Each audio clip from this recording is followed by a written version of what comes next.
There's something I'm starting to see because I see all these MGTOW channels and men's issues channels.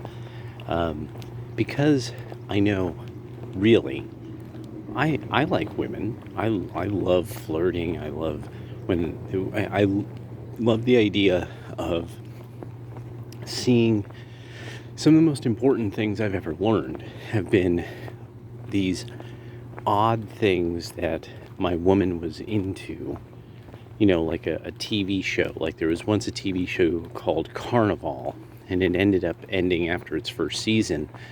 But something that it introduced, there were certain ideas that it brought up. And when I just was like, okay, the way that they're using the language here, this seems to indicate this. Let me look that up. And in researching a topic that Carnival brought up, I found out a historical world that then made me look into more YouTube channels and more research. And I ended up finding out, I'm now one of these people who's on the forefront of the whole exposure of Islam and being, almost completely non-biblical religion that really almost has no evidence for an original founder, and really seems to indicate that there was a handful of original founders that developed it over a period of time to kind of justify an Arab empire, which wouldn't be weird for Mediterranean and Near East Asian religions. It's just that this idea, though, of the claim that there was a revelation to Muhammad now doesn't hold in any way, shape, or form at all. Like there's nothing that supports this. And even the Islamic world is having a real problem with this. And like a real problem. Like this is a real big problem that Western scholars and then people who are just people like me, these armchair historians who are like, these dates or this issue, this doesn't line up. Like, how don't we know, how don't most people know about this? Like, where people have this sort of legend of what belly dancing is. And it was Carnival that made me understand, no. Belly dancing was a boys' thing, and it was because of this weird thing of sexual slavery of boys, and specifically to dominate Christian groups in the Balkans and in Greece, Macedonia, places like that, and or the greater Greece and such like. So anyway, and that it seems to have something to do with women's dance culture of those regions, but there's the overwhelming evidence is that it had far more to do with actual Turkish sexual slavery of boys. And so something without this woman who I was involved with, I would have never found any of this out. Wouldn't have had like sort of this amazing opening up of all this information about history. So I think there's a lot of that women don't know how much they inspire men by little things. That it's not trying to teach him about patriarchy or misogyny or trying to teach him lessons. It's that sometimes you inspire men by by just the smallest possible, just the way that you do something that you do. And it's kind of mysterious, and that's why we love it. And yeah, and it makes life. It makes really for a lot of men, it makes life worth living. And there's a lot of guys who are like, well, there's you need to depend upon yourself, heavy metal, and yeah, it's. That is how it is. I remember my grandfather had to depend upon himself after Maxine died. He got a dog, but it was, he and I, we got close, and we talked a lot, and we hung out a lot, but I mean, and he had to depend upon himself and his own interests after that period of time, and tried to stay creative and interesting. So I think that a lot of this, where there's this sort of thing of dating when you're in your 30s, dating when you're in your 40s, women who are like, I'm in my late 20s, and I want to find a life partner, this and that. I started to really think, okay, key to this is, if there's all this stuff that you had been taught all your life, that you should be like men in this or that way because the boys are having all the sex and all the fun, which men have far fewer partners than women want to believe. It really actually speaks volumes that women think men are having all the sex we can get.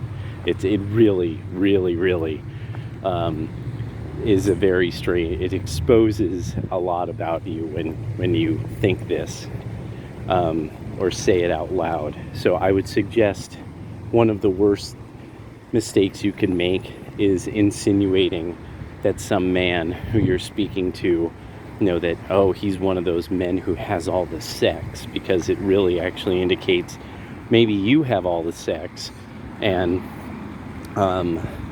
but you don't have all the partner. So I just don't mean to be mean. It would be best for you to be happy, because then you're happy and somebody else is happy. So something that I had to think about was, okay, so what is it though that would be of extreme value, that would take a long time through your life, and it would make your life longer, make your life happier. And then if you find some guy that you and him can have this together, and it makes your lives longer and happier. Bodybuilding. Not being one of those squat girls. No, not cardio. There's even a joke among people who lift kettlebells. It was a joke that Pavel Tsatsouline would make. The kind of the godfather of kettlebells in a way. The dishonor of doing cardio. Don't cardio. This is this weird dream. Why it's the science of 3 genders. It's the science of not understanding how a virus works. It's thinking that if you sweat a lot, you melt the fat off like it was butter or lard. That's not real. That's not true. It's not how it works. What you need to do is you need to keep your muscle mass high. Keeping your muscle mass high, keeping dense muscle mass, especially the easiest way of doing it, step-ups. You find a bench, you find 3 stairs, and you step up on them over and over again. This is basically raising the knee up to the height of the anterior superior iliac spine and stepping upward with one leg. Most people do it all the time. This is walking the stairs of some place with lots of stairs. But doing lots of different, fundamentally, leg exercises that are out of 1 out of 10, 10 being impossible, 1 being, you could do it right out of bed. This is something that would be about a 6, possibly a 7. I can even show you. There's a bench coming up here.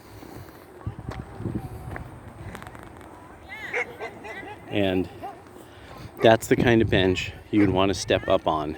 And there's a whole lot of different ways of doing this.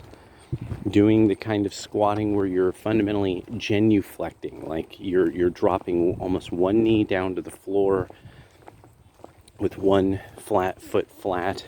It's some people call it the Trinity squat, the rear heel up, but stepping up on a bench. Just that. Doing sets of, 10 on each leg, going on with your walk.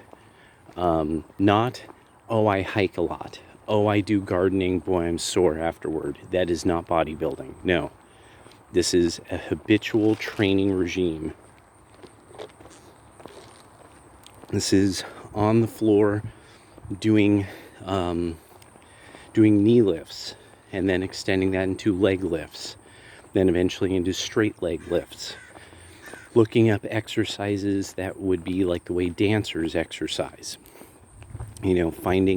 Finding a bar, and there's even a series of things, Barre, Barre exercises. But you could find endless numbers of what's called floor bar. Like, so on the floor, Barre exercises that will cause you to build. It's first you coordinate. You do it easily enough that you could coordinate your body. After that, it starts building up that strength. The coordination is actually raw strength, the raw uncut stuff that you can move your limbs, or you could move yourself through the range of motion versus completely natural resistance.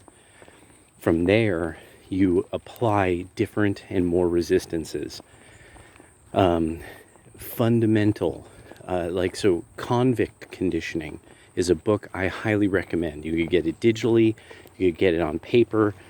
It's one of the most probably breakthrough books on calisthenics and what was called he called it progressive calisthenics. That it's a progressive ladder of difficulty in calisthenic exercises, and that and assembled from lots and lots and lots of people that this guy had met in lockup, from circus people to martial artists. Such a regime is very simple to start. There's going to be a point at which you'll probably top out because of just sheer ability, but this is the kind of thing that if you want to, you have a perfect map for how to take it all the way to the Jedi push-up, one hand handstand push-ups, one arm pull-ups, things like that, one leg squats. So the reason why this is important is this is something that you and your man can do, and it will increase your muscle mass. It will keep your joints healthy, your joints moving through all ranges of motion, and it's the real thing. It's the real exercise. It's not just kind of being leisurely and doing something that feels good, and because that's not what's going to preserve your health in the long run. In the longest run, preserving full range of motion and high muscle mass, it's a human. It's not man, it's not woman, it's human. Humans have to do that. If they don't, they start getting postural problems. They start getting, because we get old. But you start with postural problems. You get just consistent, uncomfortable, or really just not very good looking posture. And from there, everything else just starts to cascade. It also means that when you're really old, it's hard for you to either keep weight off or keep weight on, dependent upon how your physiology is. And that you'll know from your own family, watching people in your family age, things like that. A lot of women, they'll try to get too gung-ho, do weird things, want to participate in some social sport. None of that matters. You won't keep it up. Once you make a habit out of some kind of form of calisthenics, and then beyond that, some of you would be interested in just plain out bodybuilding exercises. Once you start doing that, it becomes something that your body needs to do. You won't get sick as often. You won't have joint injuries as often. You will probably have to buy a new wardrobe at some point because you will start fitting into clothes differently. But all this stuff of happy talking to your friend, and it helps the core and it tones. I want tone. No, you want muscle mass. You're not going to ever become muscle bound, muscle woman. No, this is all pretense. It's just a reason not to do what is scientifically proven. And that's the worst part about it, is what I'm talking about is not wrong. It's scientifically proven. This is why gymnasts and athletes do it. If you want to look like an athlete, you're going to have to, and if you want the happiness of movement, the comfort in your skin of a female athlete, then you're going to have to do what a female athlete would do. And then you'll be happy. And on top of it, you'll be like one of those weird, hot old women. And you'll do a lot of stuff. You'll be able to swim, you'll be able to do yoga, you'll have extra energy all the time. Oh my gosh, this is really a very hot day. Oh, it's so smoky out here. Pardon me. This is my recommendation, because really I've had to think about this, like with, the MGTOW thing and all these men kind of on our own. The thing is nobody really wants like women to be miserable. That's not really a goal. This is sort of a simple physical formula to be happy for a long time and to feel abundant energy and happiness. It's just that it is the real work. It's the real deal thing. You're lifting weights. You're really doing resistance exercise, and the educational process is all there. It's all there on the internet. You do almost, you once wasn't, and no, this doesn't mean you just do a lot of planks. No, you have to do things that are of a difficulty of 6 to 7 out of 10. They're above average or quite above average difficulty to do a set of about 10. As long as you keep it like that, you're going to be set. But the whole thing is that it's really a matter of, do you want to be happy? Do you really want to be happy? Do you want to look in the mirror and be like, wow, I look incredible? Do you, and then beyond that, it'll be because the other thing is that at the present, at the way that we have water, the way that we have medicines, the likelihood is, if you're seeing this, you are going to live till about 80 years old. So you have to make sure that you have some kind of way of getting to 80 and maintaining 80, 90 years of age in some form of satisfaction and physical integrity, and without the dishonor of cardio. Because that's the other thing, is cardio will draw from your muscle mass. It doesn't matter what people tell you. It doesn't. It's a part of 3-gender science. That no, 2-gender real science says that you have to build muscle mass, because what that's going to do is draw from your fat stores when you're at rest, to keep the muscle mass going. That's the way it works. People could say otherwise. They're probably unhealthy and scrawny, and that's why you shouldn't listen to people like that. Or they're naturally athletic, and that's the other thing, is because they're naturally athletic, that they could almost do anything and stay in some kind of good condition. So just want to put that out there, because there is no benefit really to this idea of like, whatever, the chicks are sad, makes me bachelor man feel good about myself. That I don't, that's not my worldview, because I find women of wide variety of ages attractive. I've known a lot of attractive women who are way above 20, and the thing is that, are you going to have cocktails with your friends? Are you going to eat whatever you like because you deserve it? Or are you going to bodybuild so that in 20 years you have incredible health and really high level health outcomes, and that the natural chemicals of happiness flow through your brain rather than the stress chemicals. And that's the other thing about cardio, is cardio can end up providing you with stress chemical, that it makes you have cortisol in your system rather than having muscle building, all the variety of chemicals that help you build and maintain your musculature. Yeah. So, well, Big Cam is going to be meeting me up here, and we're going to be doing a little training here at the bars. So I'm going to get started with my constitutional. So, take care.